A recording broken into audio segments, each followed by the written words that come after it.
ചേച്ചി മുടിയിൽ തേക്കുന്ന ഹെയർ ഓയിലിൻ്റെ വീഡിയോ ചെയ്യാവോ എന്ന് ചോദിച്ചിട്ടുണ്ടായിരുന്നു. എനിക്കൊരു ചെറിയ വയ്യാഴികയൊക്കെ ഉണ്ടായിരുന്നു, അതാണ് ലേറ്റായി പോയത്. ഓയിൽ തയ്യാറാക്കി എടുക്കാനായിട്ട് 2 കറ്റാർവാഴയുടെ ലീഫ് അരിഞ്ഞിട്ടിട്ടുണ്ട്, കുറച്ച് കയ്യൂന്നി എടുത്തിട്ടുണ്ട്, കുറച്ച് ചെമ്പരത്തിയുടെ പൂവ് എടുത്തിട്ടുണ്ട്, 3 മുക്കുറ്റിയുടെ ചെടി എടുത്തിട്ടുണ്ട്, 3 കീഴാർനെല്ലിയുടെ ചെടി എടുത്തിട്ടുണ്ട്, കുറച്ച് ചെമ്പരത്തിയുടെ ഇല എടുത്തിട്ടുണ്ട്, കുറച്ച് തുളസി ഇല എടുത്തിട്ടുണ്ട്, കുറച്ച് തെച്ചിപ്പൂ എടുത്തിട്ടുണ്ട്.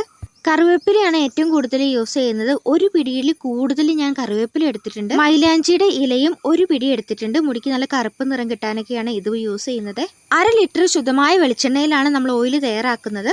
നമ്മൾ എടുത്തിരിക്കുന്ന ഇലകളെല്ലാം ഇതുപോലെ ഒന്ന് ചതച്ചെടുത്തിട്ട് ഓയിലിലേക്ക് ഇട്ട് കൊടുക്കാം. തീ കൂട്ടി ഇട്ട് കൊടുക്കാം. നല്ലതുപോലെ ഒന്ന് ഇളക്കി കൊടുക്കണം. ചെറുതായിട്ട് തിള വരുമ്പോൾ നമുക്ക് 2 ടേബിൾ സ്പൂൺ ഉലുവ ഇട്ട് കൊടുക്കാം.